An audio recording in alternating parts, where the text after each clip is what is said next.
Hello friends, welcome back to study मानिया।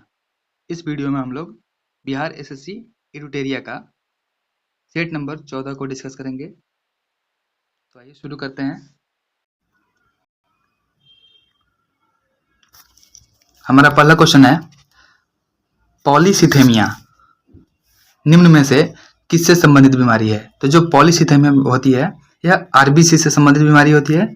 तो हमारा हो जाएगा लाल रक्त कोशिका आरबीसी, और यह शरीर में आरबीसी की संख्या में वृद्धि को संदर्भित करती है। यानी पॉलीसिथेमिया होने से जो हमारे शरीर में आरबीसी की संख्या होती है वह बढ़ जाती है। इसके कारण जो ब्लड होता है वह गाढ़ा हो जाता है, और इसके परिणाम स्वरूप रक्त के थक्का जैसी अन्य समस्याओं का खतरा बढ़ जाता है।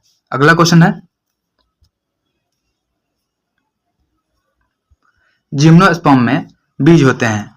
तो जिम्नोस्पर्म में जो बीज होते हैं यह हमेशा नग्न होते हैं। जिम्नोस्पर्म निषेचन से पहले और बाद में उनके बीजांड स्वतंत्र रूप से खुले रहते हैं, और ये किसी अंडाशय के दीवार से घिरे नहीं होते हैं। अगला क्वेश्चन है, निम्न में कौन सा वायुजनित रोग है? तो यह होता है खसरा। खसरा जो होता है यह वायुजनित रोग होता है। अगला क्वेश्चन है, निम्न में कौन सा विटामिन बी कॉम्प्लेक्स का सदस्य नहीं है? तो देखते हैं, थायमीन। थायमीन जो होता है यह B1 को बोलते हैं, तो यह बी कॉम्प्लेक्स का हो गया। अगला है राइबोफ्लेविन, यह B2 को बोलते हैं, यह भी हो गया। और ये एक फॉलिक एसिड होता है, तो फॉलिक एसिड भी विटामिन बी का सदस्य है। अगला है एस्कॉर्बिक एसिड। जो एस्कॉर्बिक एसिड होता है यह विटामिन बी का नहीं, यह विटामिन सी का सदस्य है। तो हमारा आंसर हो जाएगा सी, केवल 4। यानी जो एस्कॉर्बिक एसिड होता है यह विटामिन बी कॉम्प्लेक्स का भाग नहीं है। नेक्स्ट क्वेश्चन है, निम्नलिखित में से कौन सा बड़ी आंत का कार्य है? तो बड़ी आंत का कार्य होता है जल का अवशोषण करना। यानी जो बड़ी आंत होती है जल का अवशोषण करती है और साथ ही भंडारण करती है, और बड़ी आंत जो है पाचन तंत्र का सबसे महत्वपूर्ण हिस्सा है। अगला क्वेश्चन है, श्वसन के दौरान मानव शरीर में क्या होता है? तो श्वसन के दौरान मानव शरीर में ग्लूकोज का ऑक्सीकरण होता है। हमारा आंसर सी हो जाएगा। नेक्स्ट है,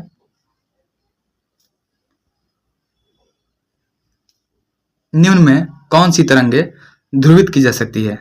तो वह प्रकाश तरंगे होती है जिनका पोलराइजेशन किया जा सकता है। प्रकाश की तरंग जो होती है विद्युत चुंबकीय प्रकृति की अनुपस्थ तरंगे हैं, जिनमें विद्युत तथा चुंबकीय क्षेत्र परस्पर लंबवत कंपन करते हैं। और प्रकाश तरंग की विशेषता होती है कि इसमें संचरण की दिशा में लंबवत अनेक कंपन तल होते हैं, और प्रकाश किरण एक पोलराइड पदार्थ से गुजरती है तो यह एक कंपन तल को पार कर देता है।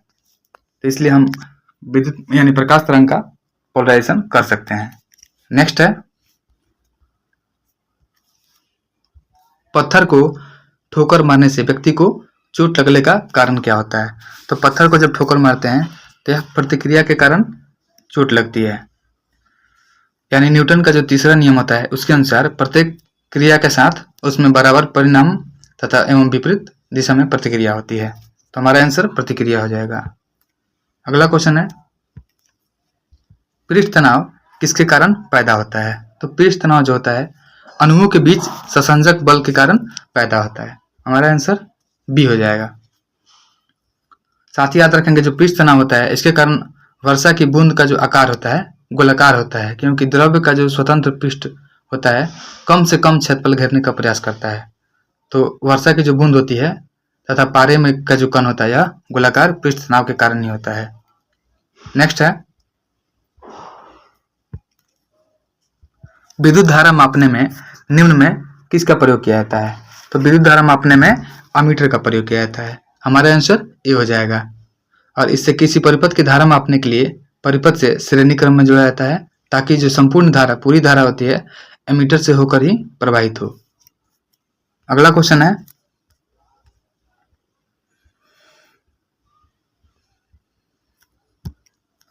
लैम्बर्ट नियम किससे संबंधित है? जो लैम्बर्ट नियम होता है यह प्रदीप्त से संबंधित होता है। लैम्बर्ट का कोजियर नियम इसको बोलते हैं, और प्रकाश की प्रदीप्त से संबंधित होता है।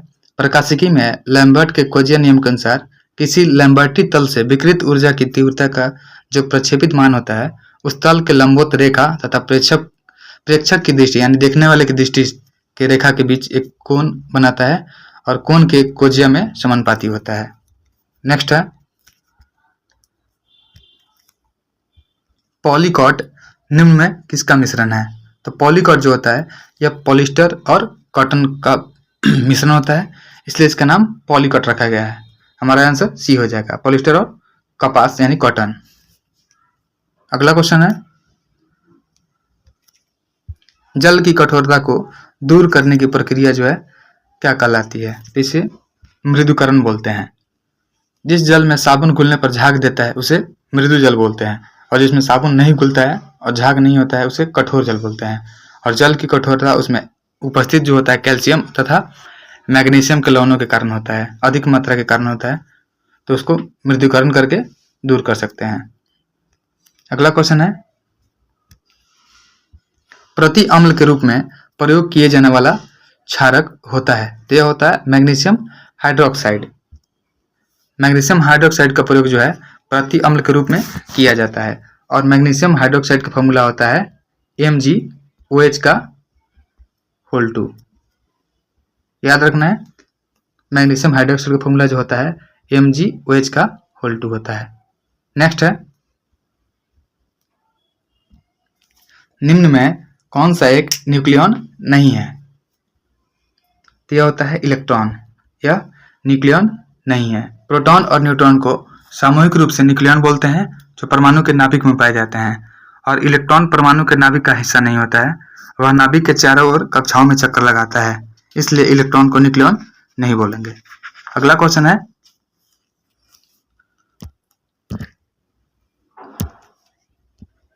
निम्न में कौन सबसे प्रबल ऑक्सीकारक एजेंट है? तो यह फ्लोरीन होता है। ऑक्सीकरण संख्या किसी यौगिक के इलेक्ट्रॉन ह्रास को प्रदर्शित करता है, और फ्लोरीन जो होता है प्रबल ऑक्सीकारक एजेंट होता है। फ्लोरीन की ऑक्सीकरण संख्या 1 होती है, और इसकी जो विद्युत ऋणात्मकता होती है अन्य तत्वों की अपेक्षा सर्वाधिक होती है, तो सबसे प्रबल ऑक्सीकारक फ्लोरीन हो जाएगा। अगला क्वेश्चन है किसी स्थान पर चुंबकीय यमोत्तर और भौगोलिक यमोत्तर के बीच का कोण कैसा होता है? तो किसी स्थान पर चुंबकीय यमोत्तर और भौगोलिक यमोत्तर के बीच का जो कोण होता है यह दिक्पात कोण होता है। नेक्स्ट है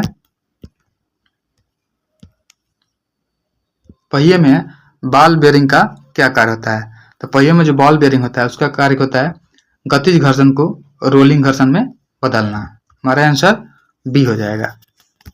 नेक्स्ट है अधिकतम जैविक क्षति निम्न में किससे होती है? तो अधिकतम जैविक क्षति जो होती है यह गामा किरणों से होती है। गामा किरण जो होते हैं शरीर में उत्परिवर्तन करते हुए कैंसर एवं ट्यूमर जैसे रोगों को जन्म देते हैं, परंतु इसका प्रयोग करते हुए कैंसर की चिकित्सा दी जाती है। नेक्स्ट है भक्ति प्रचारक शंकरदेव ने निम्न प्रादेशिक भाषाओं में किसका प्रयोग करके उसे लोकप्रिय बनाया था? तो जो भक्ति प्रचारक शंकरदेव थे उन्होंने असमिया भाषा का प्रयोग किया था और उस भाषा को लोकप्रिय बनाया था। शंकरदेव जी थे असम के महान धार्मिक समाज सुधारक थे, और इनका संदेश विष्णु या उनके अवतार कृष्ण के प्रति भक्ति पर केंद्रित था। उन्होंने असमिया भाषा का प्रयोग प्रमुख रूप से किया था और उन्हें काफी लोकप्रिय भी बनाया था। अगला क्वेश्चन है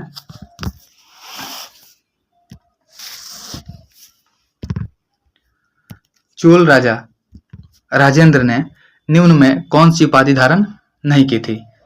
तो जो चोल राजा थे उन्होंने मुंडीकोंडा की उपाधि धारण की थी, पंडित चोल की उपाधि धारण की थी, गंगईकोंड की उपाधि धारण की थी, और त्याग समुद्र की उपाधि उन्होंने धारण नहीं की थी। तो हमारा आंसर डी हो जाएगा।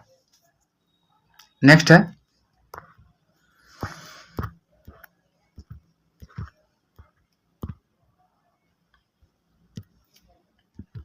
निम्नलिखित साहित्यिक कृतियों का उनके लेखकों के साथ मिलान करना है। तो जो कवि राजमार्ग है साहित्य, इसके लेखक अमोघवर्ष हैं, तो हमारा इसका हो जाएगा अमोघवर्ष। और आदि पुराण के लेखक जीनसेन है। गणित सार दिया हुआ है, तो गणित सार के जो लेखक हैं यह महावीराचार्य हैं। और अमोघ वृत्ति के लेखक शकटायन हैं। याद रखेंगे, कवि राजमार्ग के लेखक अमोघवर्ष हैं, आदि पुराण के जीनसेन हैं, गणित सार संग्रह के महावीराचार्य हैं और अमोघी वृत्ति के शकटायन हैं। नेक्स्ट है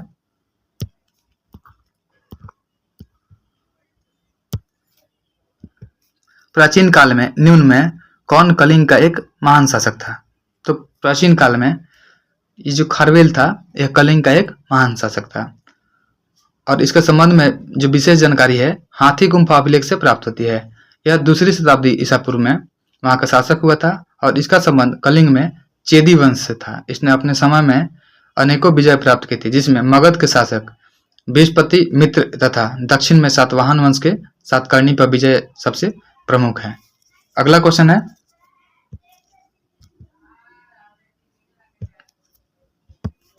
जब्ती प्रणाली के अंतर्गत वास्तविक उत्पादन का कितना अंश राज्य की मांग के रूप में निर्धारित किया गया था।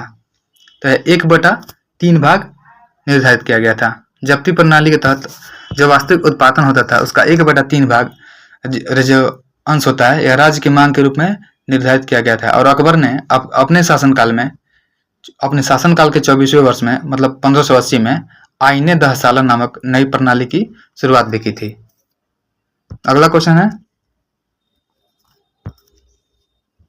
जहां कानून नहीं वहां स्वतंत्रता नहीं, यह किसका कथन है। तो यह जॉन लॉक का कथन है। जो जॉन लॉक थे प्रसिद्ध राजनयिक विचारक थे। इन्होंने एक पुस्तक लिखा था the second treatise of government और इसमें उन्होंने बोला था कि जहां कानून नहीं है वहां स्वतंत्रता नहीं हो सकती है। अगला क्वेश्चन है निम्न में कौन सा उपनिषद सबसे पुराना है। तो इसमें जो है बृहदारण्यक उपनिषद यह सबसे पुराना उपनिषद है। और इस उपनिषद में उपनिषद की जो संख्या होती है मूल रूप से 108 है, जो अनुष्ठान, बलिदान और तत्व मीमांसा से संबंधित होते हैं। और तत्व मीमांसा का जो अर्थ होता है मनुष्य तथा ईश्वर के बीच संबंध होता है। और बृहदारण्यक उपनिषद है यह सबसे पुराना उपनिषद है। अगला है 1857 की क्रांति में मध्यम वर्ग के विषय में निम्न में कौन सा कथन सही है। तो देखते हैं, इसने 1857 विद्रोह का समर्थन किया था, यह स्टेटमेंट गलत हो जाएगा। इसने 57 विद्रोह का समर्थन नहीं किया था, यह स्टेटमेंट सही हो जाएगा। 1857 का जो विद्रोह हुआ था देश के मुख्य रूप से उत्तर तथा मध्य हिस्सों से फैला हुआ था और जिसमें भारत के मध्यम वर्ग के समूह ने इसका समर्थन नहीं किया था। भारत का जो दक्षिणी तथा पश्चिमी भाग था काफी हद तक इसका विद्रोह से बाहर था और इस विद्रोह में कई भारतीय शासकों ने अंग्रेजों का भी साथ दिया था। अगला क्वेश्चन है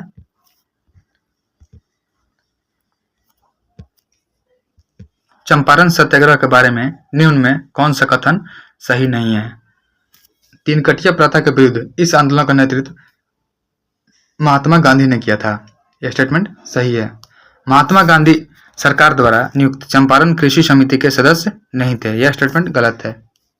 हमारा आंसर बी हो जाएगा क्योंकि महात्मा गांधी जो थे यह सरकार द्वारा नियुक्त चंपारण की कृषि समिति के सदस्य थे। अगला है यह महात्मा गांधी के नेतृत्व में पहला सविनय आंदोलन था, यह भी स्टेटमेंट सही है। तो हमारा आंसर बी हो जाएगा क्योंकि पूछा हुआ था कौन सा स्टेटमेंट गलत है। अगला क्वेश्चन है अलीपुर षड्यंत्र केस के बारे में निम्न में कौन सा कथन सही नहीं है। तो इससे अनुशीलन समिति का अंत हो गया, यह सही है। और इस मामले में चित्तरंजन दास द्वारा अरविंदो घोष का बचाव भी किया गया था, यह भी सही है। और इस मामले में नरेंद्र गोसाई सरकारी गवाह भी बन गया था, यह भी स्टेटमेंट सही है। तो हमारा आंसर डी हो जाएगा। अगला क्वेश्चन है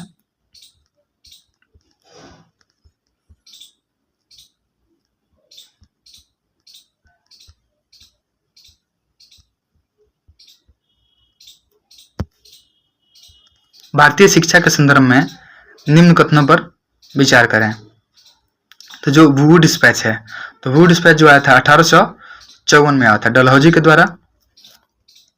यह आया था 1854 में, याद रखेंगे। और जो हिंदू कॉलेज की स्थापना हुई थी यह हुई थी 1817 में। अगला है एडम रिपोर्ट। एडम रिपोर्ट आया था 1835 में। और जो कोलकाता विश्वविद्यालय है इसकी स्थापना हुई थी 1857 में। तो इसमें सबसे पहले हो जाएगा हिंदू कॉलेज की स्थापना 1817 में, फिर उसके बाद हो जाएगा एडम रिपोर्ट 1835 में, फिर उसके बाद 1854 में वुड डिस्पैच, फिर उसके बाद 1857 में कोलकाता विश्वविद्यालय की स्थापना। तो हमारा आंसर हो जाएगा डी। नेक्स्ट है अवनींद्रनाथ टैगोर की पेंटिंग है। इसमें जो है पुनरुत्थानवादी, अवनींद्रनाथ की जो पेंटिंग है वह पुनरुत्थानवादी है। और अवनींद्रनाथ टैगोर ब्रिटिश कला के वर्चस्व को तोड़ने वाले पहले भारतीय थे। उन्होंने गगनेंद्रनाथ टैगोर की मदद से 1907 में Indian society of oriental arts की स्थापना की थी। और अवनींद्रनाथ जो टैगोर बंगाल में आधुनिक भारतीय चित्रकला के क्षेत्र में पुनरुत्थानवादी आंदोलन के नेता थे। अगला क्वेश्चन है निम्न में कौन royal commission of public services in India 1912 का सदस्य नहीं था। तो ये जो बाल गंगाधर तिलक थे ये royal commission of public service in India 2012 के सदस्य नहीं थे। 1912 में भारत में लोक सेवाओं पर रॉयल कमीशन के सदस्य बाल गंगाधर तिलक नहीं थे, जिसमें और जो शामिल थे वे वैलेंटाइन सिरोल थे, गोपाल कृष्ण गोखले थे और अब्दुल रहीम थे। और इस कमीशन का जो उद्देश्य था भारतीय सिविल सेवा और अन्य सिविल सेवाओं में भर्ती के तरीकों, सेवा की शर्तों, वेतन, छुट्टी और पेंशन की जांच करना था। और जो लॉर्ड इंग्लिश क्या बोलते हैं इस्लिंगटन जो थे यह इस कमीशन के अध्यक्ष थे। नेक्स्ट है भारत छोड़ो आंदोलन 1942 के समय जेल से भागकर किसने भूमिगत होकर लड़ाई लड़ी थी। यह थे जयप्रकाश नारायण। हमारा आंसर ये हो जाएगा। 1942 में भारत छोड़ो आंदोलन के समय में जयप्रकाश नारायण जेल से भाग गए थे। और भारत छोड़ो आंदोलन के समय सभी वरिष्ठ नेताओं के गिरफ्तार हो जाने पर जयप्रकाश नारायण ने राम मनोहर लोहिया और अरुणा आसफ अली के साथ मिलकर आंदोलन का नेतृत्व भी किया था। अगला क्वेश्चन है सर्वोच्चता की नीति निम्न में किसने दिया था। तो जो सर्वोच्चता की नीति है यह लॉर्ड हेस्टिंग के द्वारा दिया गया था। हमारा आंसर ये हो जाएगा। ये 1813 से 1823 तक भारत के गवर्नर जनरल थे। और इस नीति के तहत कंपनी के कानून को सर्वोच्च कानून माना गया था और अपने हितों की रक्षा के लिए किसी भी राज्य पर कब्जा करने को उचित ठहराया गया था, जो लॉर्ड हेस्टिंग के द्वारा लाया गया था। नेक्स्ट है काला अशोक किस राजवंश से संबंधित था। तो जो काला अशोक था यह शिशुनाग वंश से संबंधित था। और काला अशोक के समय द्वितीय बौद्ध संगीति का आयोजन वैशाली में किया गया था। साथ ही याद रखेंगे जो मौर्य वंश है उसका संस्थापक चंद्रगुप्त मौर्य था। और हर्यक वंश का संस्थापक जो है यह बिंबिसार था। और सातवाहन वंश जो है इसका संस्थापक सिमुक था। अगला क्वेश्चन है बिहार पंचायती राज अधिनियम 2006 के अनुसार ग्राम सभा की बैठक की गणपूर्ति के लिए कितने सदस्यों का होना आवश्यक है। तो यह जो होता है कुल सदस्यों का 20वां भाग होता है। हमारा आंसर बी हो जाएगा। बिहार पंचायती राज अधिनियम 2006 के अनुसार ग्राम सभा की जो बैठक होती है उनकी गणपूर्ति के लिए कुल सदस्यों का 20वां भाग होना आवश्यक होता है। और ग्राम सभा की प्रत्येक बैठक की अध्यक्षता जो है संबंधित ग्राम पंचायत का मुखिया और उसकी अनुपस्थिति में उप मुखिया के द्वारा होता है। नेक्स्ट है निम्नलिखित में से कौन सा भारत के निर्वाचन आयोग का कर्तव्य नहीं है। तो जो स्थानीय चुनाव करवाना होता है यह भारत के निर्वाचन आयोग का कर्तव्य नहीं होता है। स्थानीय निकाय और नगरपालिका का जो चुनाव कराने का दायित्व होता है यह राज्य निर्वाचन आयोग का होता है। और संविधान के भाग 15 के तहत जो होता है अनुच्छेद 324 से 329 तक निर्वाचन से संबंधित प्रावधान का उल्लेख किया गया है। साथ ही याद रखें कि जो अनुच्छेद 324 है इसके अकॉर्डिंग एक निर्वाचन आयोग की व्यवस्था भी की गई है। नेक्स्ट है भारतीय संविधान का अनुच्छेद 59 निम्न में से किससे संबंधित है। तो भारतीय संविधान का जो अनुच्छेद 59 है यह राष्ट्रपति की पद की शर्तों से संबंधित है। हमारा आंसर डी हो जाएगा। और संविधान के भाग 5 के अनुच्छेद 52 से 78 तक संघ की कार्यपालिका का वर्णन है। अनुच्छेद 72 है, इसमें भारत के राष्ट्रपति को क्षमा दान करने की शक्ति दी गई है। और अनुच्छेद 56 में राष्ट्रपति की पदावधि यानी पद ग्रहण करने की तारीख से 5 वर्ष तक होना, ये इसका उल्लेख किया गया है। और साथ ही अनुच्छेद 61 में राष्ट्रपति पर महाभियोग की प्रक्रिया का उल्लेख किया गया है। नेक्स्ट है वारली लोक चित्रकारी किस राज्य की लोक कला का एक रूप है? तो वारली जो लोक चित्रकारी है यह महाराष्ट्र का है। साथ ही याद रखेंगे कुछ चित्रकारी है और राज्यों के नाम, जैसे मधुबनी कला है, तो मधुबनी कला जो है वह बिहार का है। और एक होता है पट चित्रकला, तो पट चित्रकला हो जाएगा उड़ीसा का। और पिथौरा चित्रकला जो होता है यह गुजरात और मध्य प्रदेश का है। कलमकारी चित्रकला होता है आंध्र प्रदेश का।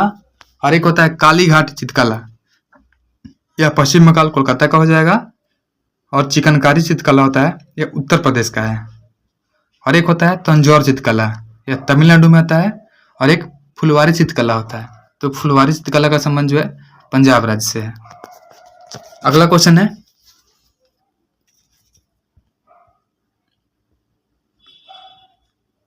संविधान सभा की समितियों और नेताओं का इनमें से कौन सा युग्म गलत है? तो देखते हैं नियमावली समिति, यह गलत हो जाएगा। नियमावली समिति जो होता है जीवी मावलंकर नहीं होता है। प्रांतीय संविधान समिति का जो हो जाएगा सरदार वल्लभ भाई पटेल सदस्य थे। राज्य समिति का जवाहरलाल नेहरू अध्यक्ष थे। और मसौदा समिति का डॉक्टर BR अम्बेडकर थे। प्रक्रिया नियम समिति के अध्यक्ष जो थे यह राजेंद्र प्रसाद थे।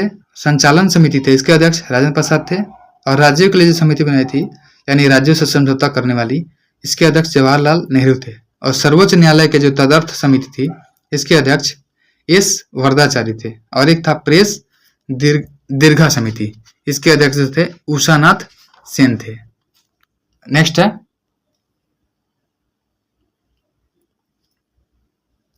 भारतीय संविधान की निम्नलिखित में से कौन सी अनुसूची दल बदल से संबंधित है? तो जो हमारी 10वीं अनुसूची है यह दल बदल से संबंधित है। 52वां संविधान संशोधन अधिनियम हुआ था 1985 में। इसके द्वारा संविधान में 10वीं अनुसूची को शामिल किया गया था।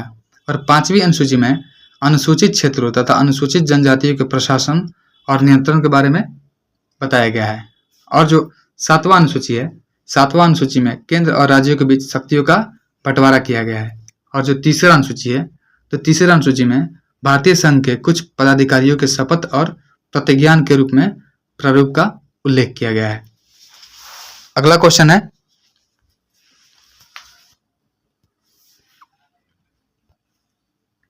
इसमें सूची दिया हुआ है, मिलान करना है।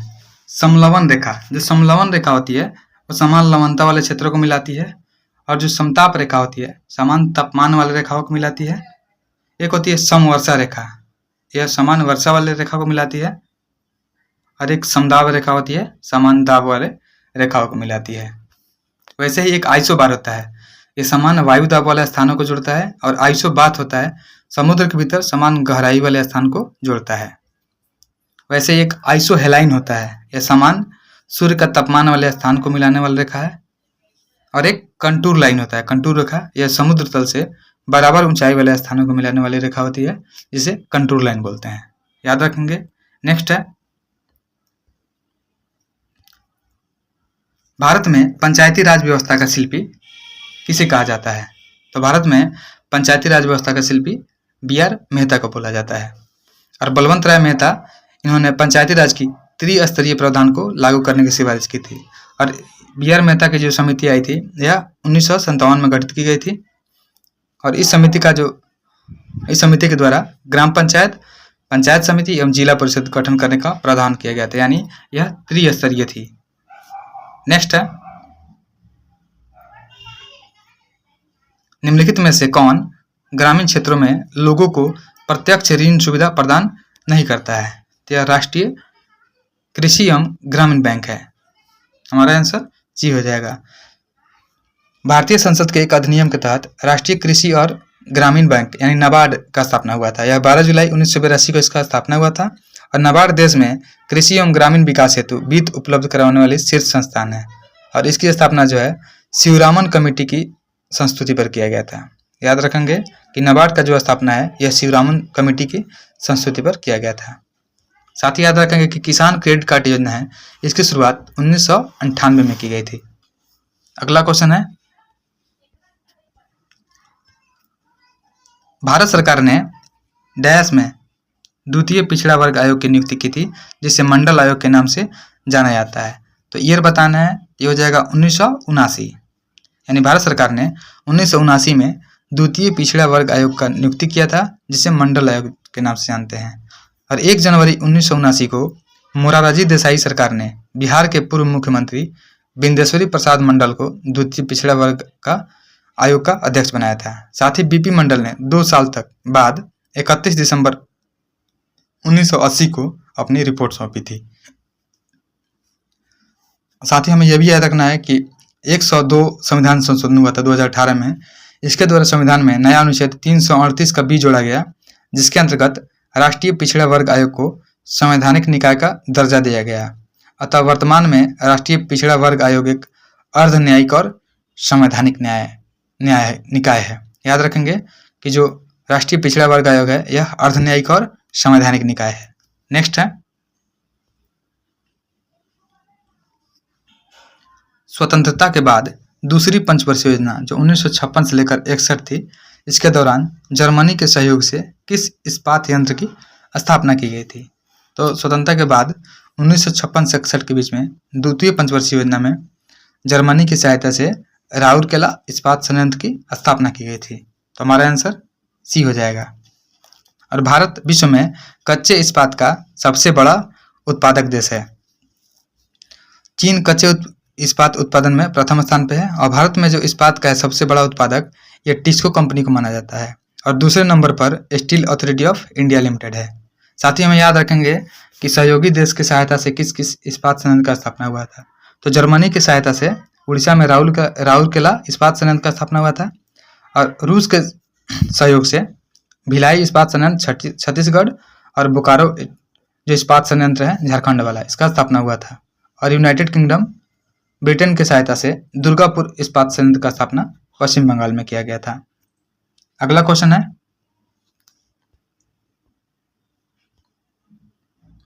पॉलिटिक्स ऑफ जुगाड़ द कोलिजन हैंडबुक के लेखक हैं। तो इसके लेखक हो जाएंगे सबा नकवी। साथ ही हम लोग बुक याद रखेंगे, जैसे सबा नकवी ने लिखा था पॉलिटिक्स ऑफ जुगाड़, वैसे ही रस्किन बॉन्ड का बुक है, एक बुक है अ सॉन्ग ऑफ इंडिया। याद रखेंगे a song of India Ruskin bond के द्वारा लिखा गया है। विटनेस जो बुक है यह साक्षी मलिक के द्वारा लिखा गया है। द बुक ऑफ कंपैशन यह दलाई लामा और कैलाश सत्यार्थी का बुक है। उसके बाद एक बुक है आपको साक्षी मलिक का तो विटनेस बता दिया मैंने। हाँ, सुनील मिश्रा का एक बुक है हु स्टोल माई जॉब और एक अमिताभ बागची का बुक है half the night is gone. Next है,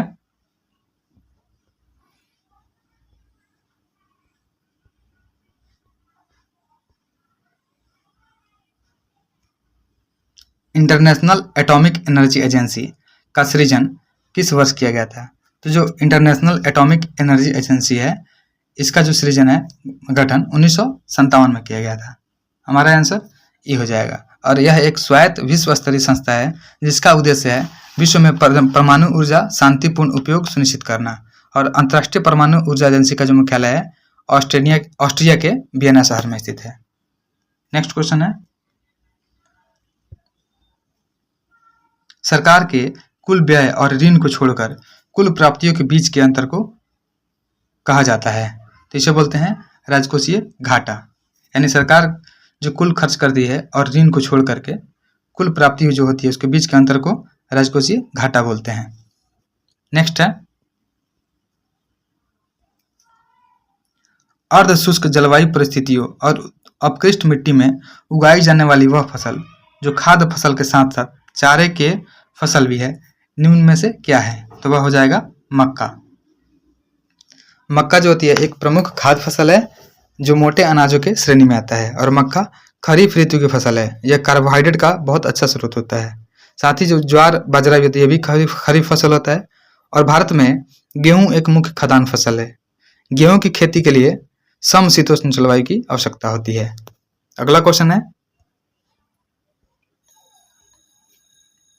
1992 में ब्राजील में आयोजित United nation conference on environment and development को किस नाम से जाना जाता है? तो इसे पृथ्वी शिखर सम्मेलन के नाम से जाना जाता है। 1992 में ब्राजील में आयोजित हुआ था United nation conference on environment and development.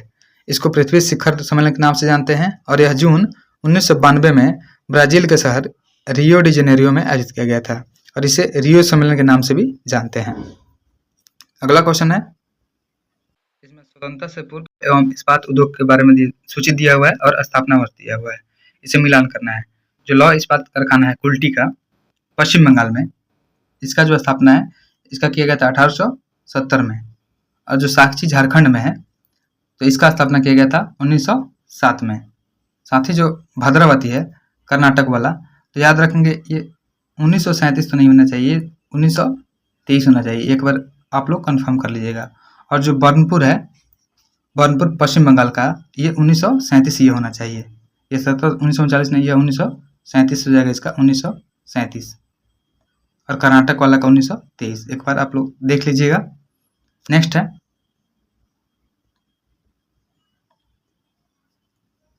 निम्न में कौन सा फुटबॉल से संबंधित नहीं है? तो डूरंड कप ये फुटबॉल से संबंधित है। डीसीएम कप और संतोष ट्रॉफी ये सभी फुटबॉल से संबंधित है। साथ ही जो दिलीप ट्रॉफी है यह फुटबॉल से संबंधित नहीं होगा क्योंकि यह घरेलू क्रिकेट प्रतियोगिता है। हमारा आंसर डी हो जाएगा। और ईरानी ट्रॉफी है, इसका संबंध भी क्रिकेट से है। साथ ही एक टेबल टेनिस होता है, टेनिस होता है, तो टेनिस का संबंध है डेविस कप, फेड कप और विटमैन कप, ये सभी टेनिस से संबंधित है। और एक राइडर कप होता है गोल्फ का, यह पुरुषों वाला होता है। और सॉलिंग कप गोल्ड होता है, ये महिला वाला होता है। साथ ही एक होता है थॉमस कप बैडमिंटन का, यह पुरुषों के लिए। और उबेर कप जो होता है यह महिलाओं के लिए होता है, यह बैडमिंटन से संबंधित है। अगला क्वेश्चन है निम्न में कौन सा सुमेलित नहीं है? तो गुप्तचर संस्था का नाम दिया हुआ है और देश दिया हुआ है, बताना है कौन सा सुमेलित नहीं है। तो देखते हैं मिलिट्री इंटेलिजेंस, यह इंग्लैंड का है। नाइचो यह जापान का है।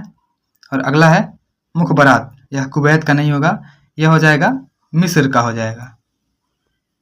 मिस्र का हो जाएगा मुखबरात। और मोसाद जो है यह इजराइल का है, याद रखेंगे। तो हमारा आंसर हो जाएगा सी, गलत चूज करना था। मुखबरात जो हो जाएगा वह कुवैत का नहीं मिस्र का हो जाएगा। साथ ही जो रॉ है और आईबी और सीआई यह भारत की गुप्तचर संस्था है। और अल मुखबरात जो है इराक की, तथा सवाक है सवाक ईरान की गुप्तचर संस्था है। और जो सीआईए है तो सीआईए तथा federal bureau of investigation FBI यह अमेरिका की गुप्तचर संस्था है। और विश्व प्रसिद्ध गुप्तचर एजेंसी मोसाद जो है यह इजराइल देश की संस्था है। अगला क्वेश्चन है भारत और पाकिस्तान के बीच युद्ध विराम रेखा को नियंत्रण रेखा यानी एलओसी में कब परिवर्तित किया गया था? तो 1972 में किया गया था। 3 जुलाई 1972 में एलओसी में परिवर्तित किया गया था और यह 1948 में संयुक्त राष्ट्र द्वारा घोषित युद्ध विराम रेखा था। हिंडनबर्ग रेखा जो है यह जर्मनी और पोलैंड के बीच है, याद रखेंगे। ऐसे बहुत सारे रेखा हैं जो हमें याद रखना चाहिए। जैसे हिंडनबर्ग रेखा है तो जर्मनी और पोलैंड के बीच में है। और एक है 49वीं समानांतर रेखा, यह अमेरिका और कनाडा के बीच में है। एक है 24वीं समानांतर रेखा, यह भारत और पाकिस्तान के बीच कच्छ क्षेत्र में है। और एक 38वीं समानांतर रेखा है, यह उत्तरी कोरिया और दक्षिणी कोरिया के बीच में है। एक रेड क्लिफ लाइन है, यह भारत और पाकिस्तान के बीच सीमा बनाती है। और एक मैकमोहन रेखा है, यह भारत और चीन के बीच सीमा बनाती है। अगला क्वेश्चन है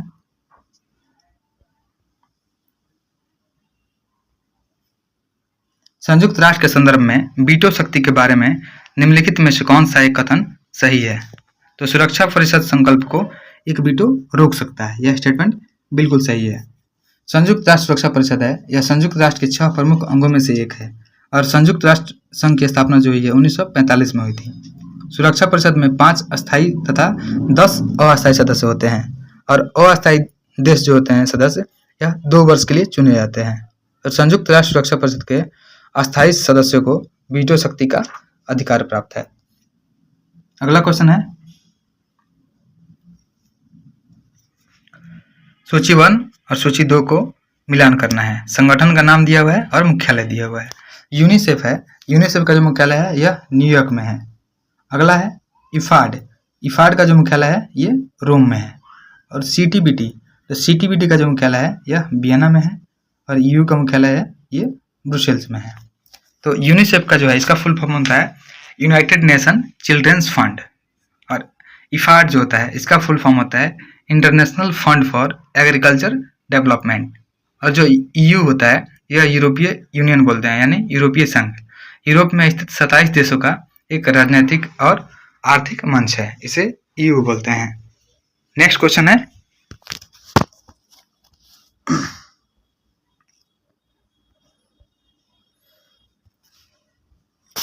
हॉल्ट मैकेंजी ने भारत में राजस्व संग्रहण की निम्नलिखित में से कौन सी विधि विकसित की थी?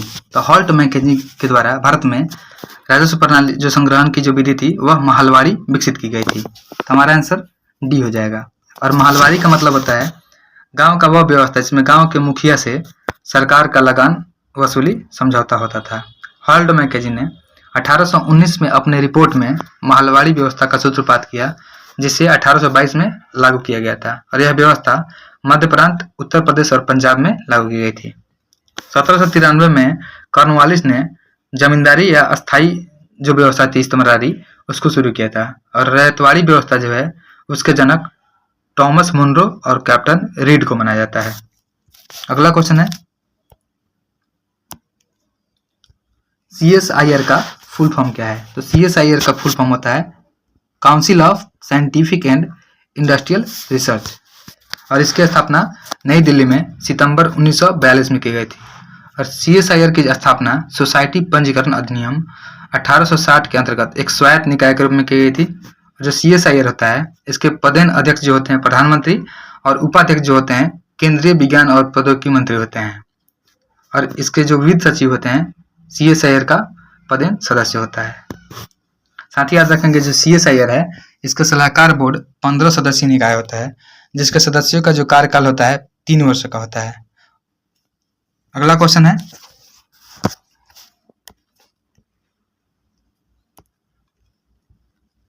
हार्ड डिस्क किस प्रकार के डेटा स्टोरेज डिवाइस का एक उदाहरण है? तो हार्ड डिस्क जो है यह द्वितीय स्टोरेज का उदाहरण है। प्राथमिक या मुख्य मेमोरी जो होता है यह सीधे सेंट्रल प्रोसेसिंग यूनिट से संपर्क में रहता है और हर समय कंप्यूटर से जुड़ा रहता है। इसको बोलते हैं मुख्य मेमोरी, मेन मेमोरी या प्राइमरी मेमोरी।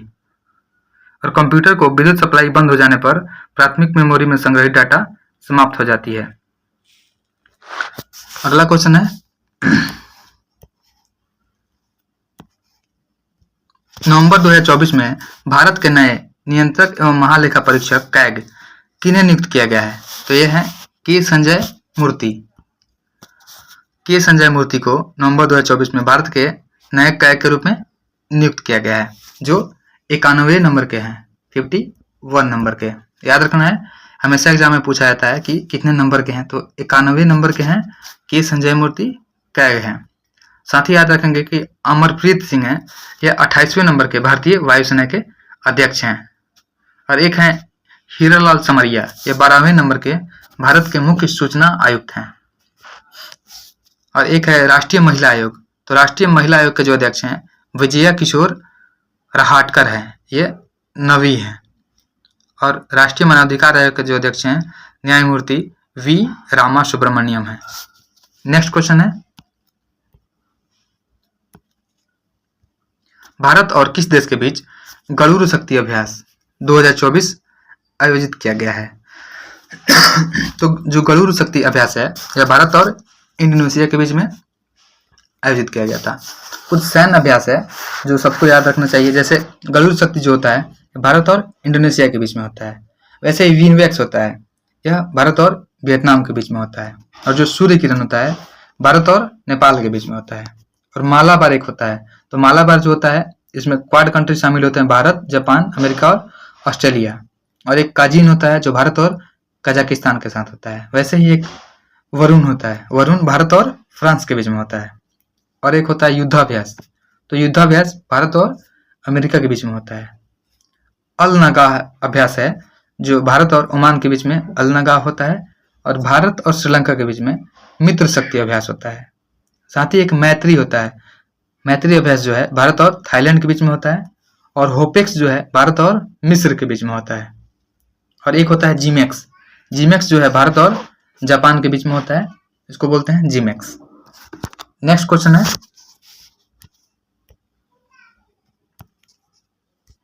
हाल ही में किस राज्य सरकार ने प्रति व्यक्ति 50 रुपए का पर्यटक शुल्क लगाया है? क्या सिक्किम गवर्नमेंट के द्वारा किया गया है। सिक्किम की प्रेम सिंह तमांग की सरकार ने राज्य में प्रवेश करने वाले पर्यटकों के लिए 50 रुपए का प्रदेश शुल्क लगा दिया है, और इसे 15 मार्च 2025 से लागू किया गया है। राज्य सरकार ने सिक्किम पर्यटक व्यापार पंजीकरण नियम 2025 के प्रावधानों के तहत यह शुल्क लगाया है, और सिक्किम में सोरेंग जिले में देश का पहला जैविक मत्स्य पालन केंद्र शुरू किया गया है। याद रखेंगे, देश का पहला जैविक मत्स्य पालन केंद्र सिक्किम के सोरेंग जिले में शुरू किया गया है। नेक्स्ट है, कायाकल्प योजना किस मंत्रालय के द्वारा शुरू किया गया है? तो जो कायाकल्प योजना है यह स्वास्थ्य और परिवार कल्याण मंत्रालय के द्वारा शुरू किया गया है। हमारा आंसर सी हो जाएगा। और 15 मई 2025 को कायाकल्प नाम से एक राष्ट्रीय स्तर के कार्यक्रम को लॉन्च किया गया, और इसके दौरान स्वच्छता, साफ सफाई और संक्रमण नियंत्रण के उच्च मानकों को हासिल करने वाले जिला अस्पतालों, उपमंडलीय अस्पतालों इत्यादि को वेलनेस सेंटर को सम्मानित किया गया था। नेक्स्ट है,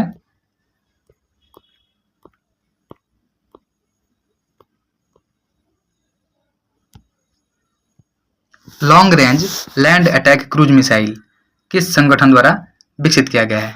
तो जो long range attack cruise missile है यह DRDO के द्वारा विकसित किया गया है। हमारा आंसर ये हो जाएगा। नेक्स्ट है, यूनिफॉर्म सिविल कोड UCC लागू करने वाला आजाद भारत का पहला राज्य कौन बना है? तो यह हो जाएगा उत्तराखंड। 27 जनवरी 2025 को उत्तराखंड में यूनिफॉर्म सिविल कोड UCC लागू किया गया, और प्रत्येक साल 27 जनवरी को उत्तराखंड में समान नागरिकता दिवस के रूप में मनाया जाएगा। और उत्तराखंड आजादी के बाद यूनिफॉर्म सिविल कोड लागू करने वाला देश का पहला राज्य बना है। भारतीय संविधान में समान नागरिक संहिता का जो उल्लेख है आर्टिकल 44 में किया गया है। तो याद रखना है, जो UCC का उल्लेख है यह आर्टिकल 44 में किया गया है। नेक्स्ट क्वेश्चन है, आधिकारिक रूप से ब्रिक्स का 10वां अस्थायी सदस्य कौन सा देश बन गया है? तो यह इंडोनेशिया बन गया है। जनवरी 2025 में इंडोनेशिया जो है ब्रिक्स का 10वां सदस्य बना है, और जुलाई 2025 में ब्रिक्स सम्मेलन ब्राजील की अध्यक्षता में रियो डी जेनेरियो में होगा। याद रखना है कि जुलाई 2025 में जो ब्रिक्स सम्मेलन होगा यह ब्राजील की अध्यक्षता में रियो डी जेनेरियो में किया जाएगा, और 2024 में जो ब्रिक्स बैठक हुआ था यह रूस की अध्यक्षता में हुआ था। अगला क्वेश्चन है, मैन बुकर पुरस्कार अंतर्राष्ट्रीय पुरस्कार 2024 के विजेता हैं। तो ये हैं जेनी एर्पेनबेक। जो जेनी एर्पेनबेक है यह मैन बुकर अंतर्राष्ट्रीय पुरस्कार 2024 के विजेता हैं, और इनकी जो कृति है वह है कैरोस, और इनके अनुवादक जो हैं माइकल हॉफमैन है। साथ ही याद रखेंगे कि 2023 का जो मैन बुकर अंतर्राष्ट्रीय पुरस्कार था उसके विजेता थे जॉर्जी गोस्पोदिनो, ये बुल्गारिया के थे, और जो जेनी एर्पेनबेक है यह जर्मनी के हैं। नेक्स्ट है, हाल ही में राष्ट्रीय पेंशन प्रणाली NPS वात्सल्य योजना निम्नलिखित में से किसके लिए शुरू की गई एक पेंशन योजना है? यह नाबालिग के लिए शुरू की गई एक पेंशन योजना है। हमारा आंसर ये हो जाएगा। नेक्स्ट क्वेश्चन है,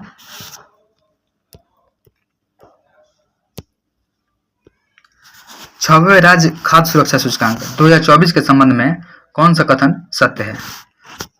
देखते हैं।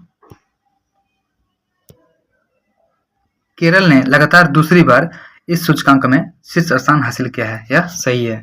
और तमिलनाडु दूसरे और जम्मू कश्मीर जो है तीसरे स्थान पर है। और यह सूचकांक FSSAI द्वारा वर्ष 2019 में जारी किया गया था। तो हमारा सभी स्टेटमेंट सही दिया हुआ है। साथ ही याद रखेंगे जो खाद्य सुरक्षा सूचकांक है, इसका जारी करता है भारतीय खाद्य सुरक्षा एवं मानक प्राधिकरण FSSAI, और जारी तिथि है जो 7 जून को जो भी विश्व खाद्य सुरक्षा दिवस होता है उसके अवसर पर इसे जारी किया जाता है, और जो इसका पहला रिपोर्ट है यह 2019 में आया था। नेक्स्ट क्वेश्चन है,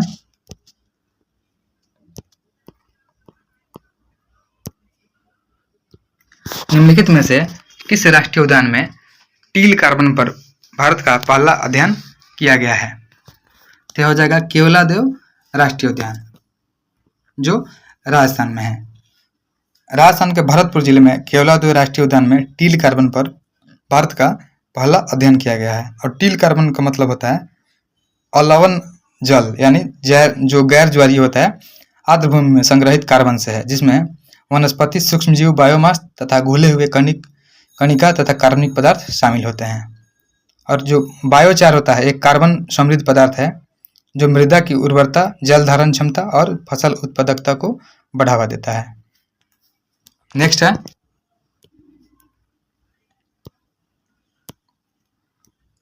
सत्ताईसवां राष्ट्रमंडल शासनाध्यक्ष बैठक 2024 का आयोजन किस देश में किया गया था? तो यह समोआ में किया गया था। याद रखेंगे, जो 27वां राष्ट्रमंडल शासनाध्यक्ष बैठक था 2024, इसका आयोजन समोआ में किया गया था। और जो एक नैम होता है 19वां नैम शिखर सम्मेलन युगांडा में हुआ था। और साथ ही हमें याद रखना है कि COP29 जो हुआ था, संयुक्त राष्ट्र जलवायु परिवर्तन सम्मेलन 2024 COP29, इसका जो आयोजन स्थल था बाकू यानी अजरबैजान में किया गया था।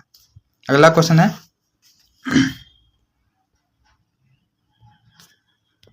विश्व की पहली मिस AI कौन बनी है? तो विश्व की पहली मिस AI जो है केंजा लॉयली बनी है। मोरक्को की केंजा लॉयली को दुनिया की पहली मिस AI घोषित किया गया है। और केंजा लॉयली ने 1500 से अधिक AI मॉडलों को हराकर दुनिया की पहली वर्चुअल ब्यूटी पेटेंट जीता है।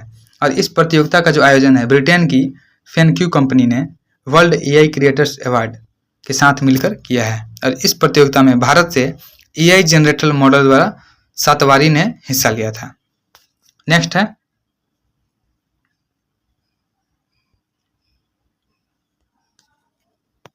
हाल ही में कौन सा देश पशुधन उत्पादन कार्बन कर लगाने वाला दुनिया का पहला देश बना है? तो यह डेनमार्क हो जाएगा। डेनमार्क ने वर्ष 2030 से पशुपालकों पर उनकी गायों, भेड़ों और सुअरों द्वारा उत्सर्जित ग्रीन हाउस गैसों के लिए कर लगाएगा। और ऐसा करने वाला वह विश्व का पहला देश होगा, क्योंकि उसका लक्ष्य मीथेन उत्सर्जन होता है का एक प्रमुख स्रोत है जो वैश्विक तापमान में वृद्धि करने में योगदान देता है। जो सबसे शक्तिशाली गैसों में से एक है, उसे कम करना है। नेक्स्ट है, अंतर्राष्ट्रीय ओलंपिक दिवस 2024 का विषय थीम क्या था? तो अंतर्राष्ट्रीय ओलंपिक दिवस 2024 का जो थीम था वह था चलो आगे आगे बढ़ें और जश्न मनाएं। हमारा आंसर हो जाएगा बी, अंतर्राष्ट्रीय ओलंपिक समिति के अनुसार। और इस विषय का उद्देश्य था लोगों को सक्रिय होने और खेल के माध्यम से जुड़ाव महसूस करने के लिए प्रोत्साहित करना।